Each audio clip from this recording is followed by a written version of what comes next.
Hello everyone, welcome to my channel legal advisor Varsha आपका स्वागत करती है। वुमेन्स राइट में आपका स्वागत है। आज आपका एक और अधिकार के साथ वीडियो बना रही हूँ, जो है संपत्ति का अधिकार। जी हाँ, महिलाओं को दिया है बराबरी का अधिकार, जो संपत्ति में बेटों के बराबर रहेगा। हिंदू उत्तराधिकार एक्ट पैतृक संपत्ति पर बेटियों का समान अधिकार। तो पैतृक संपत्ति क्या होती है? पैतृक संपत्ति वो होती है जो पूर्वज आपके लिए छोड़ जाते हैं 4 पीढ़ी तक। 2 तरह की प्रॉपर्टी होती है, एक पिता की खुद की कमाई हुई प्रॉपर्टी और एक पैतृक प्रॉपर्टी। तो दोनों में बेटियों का समान अधिकार रहेगा। ठीक है।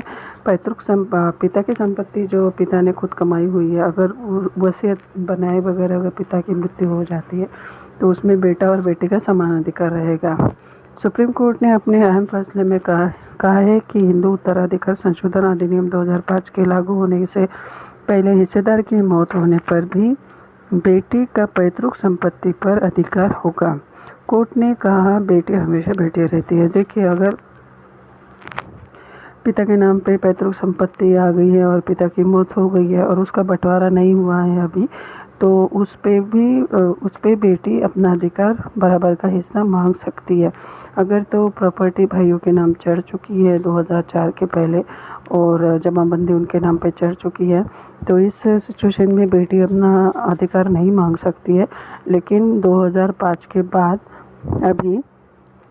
लेकिन हाँ, जो बंटवारा हुआ नहीं है और नाम पे नहीं चढ़ी है ज़मीन, तो अपने बराबरी का हिस्सा मांग सकती है अपने भाइयों को। तो एक ऐतिहासिक फैसले में भारतीय सुप्रीम कोर्ट ने कहा है कि बेटियों को भी बेटों की तरह पैतृक संपत्ति में समान हिस्सेदार माना जाएगा। कोर्ट ने अपने फैसले में कहा कि भले ही हिंदू उत्तराधिकार संशोधन अधिनियम 2005 के लागू होने से पहले ही पिता की मृत्यु हो गई हो, तो भी उनकी बेटियों का पैतृक संपत्ति पर अधिकार होगा। इस महत्वपूर्ण फैसले को सुप्रीम कोर्ट की 3 जजों की बेंच ने सुनाया है। इस बेंच की अध्यक्षता जस्टिस अरुण मिश्रा कर रहे थे।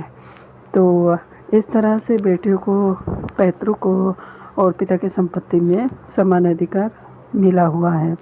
पहले जो एक्ट था हिंदू उत्तराधिकारी कानून 1956, तो उस पर पैतृक संपत्ति पर बेटियों को कोई अधिकार नहीं था। खाली जो लड़के थे, पुरुष वर्ग था, उन्हें ही हिस्सा मिलता था। लेकिन 2005 के संशोधन के बाद अभी बेटा और बेटी बराबर के हिस्सेदार बन जाते हैं पैतृक और पिता के संपत्ति में। तो इस तरह से अपना ये महत्वपूर्ण कानून है जो इक्वालिटी को दर्शाता है, कोई फ़र्क नहीं करता बेटा और बेटी में। तो 2005 के पहले भी अगर किसी व्यक्ति की मृत्यु हो गई हो और संपत्ति का बंटवारा बाद में हो रहा हो, तब भी बेटी को हिस्सा देना पड़ेगा। तो इस तरह से ये कानून है। ये कानून बेटियों की परिस्थिति को मद्देनज़र रखते हुए बनाया गया है। हिंदू सक्सेशन एक्ट 1956 में 2005 में हुए संशोधन के बाद एक बेटी, चाहे वह शादीशुदा हो या ना हो, अपने पिता की संपत्ति को पाने का बराबरी का हक रखती है। इसके साथ ही महिला अपने पूर्व पति की संपत्ति पर अपना अधिकार जता सकती है। हालांकि यह उस स्थिति में संभव है जब उसके पति ने उससे अपनी संपत्ति से बेदखल करने संबंधित वसीयत न बनाई हो। इसके साथ ही अगर किसी महिला का पति तलाक के बिना दूसरी शादी कर लेता है, तो उस परिस्थिति में पति की पूरी संपत्ति पर उसकी पहली पत्नी का अधिकार होता है। तो इस तरह से हमारा हिंदू सक्सेशन एक्ट जो संशोधित हुआ है 2005 में, ये महिलाओं के लिए बहुत ही फ़ायदेमंद हुआ है और महिलाएं जान ले अपने अधिकार को। यही मैं इस वीडियो के माध्यम से बताना चाहती हूँ।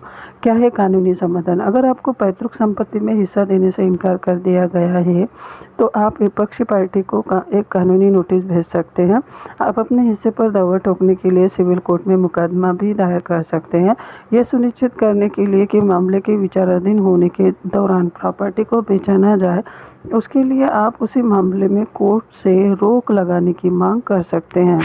मामले में अगर आपकी सहमति के बिना ही संपत्ति बेच दी गई है, तो आपको उस खरीदार को केस में पार्टी के तौर पर जोड़कर अपने हिस्से का दावा ठोकना होगा।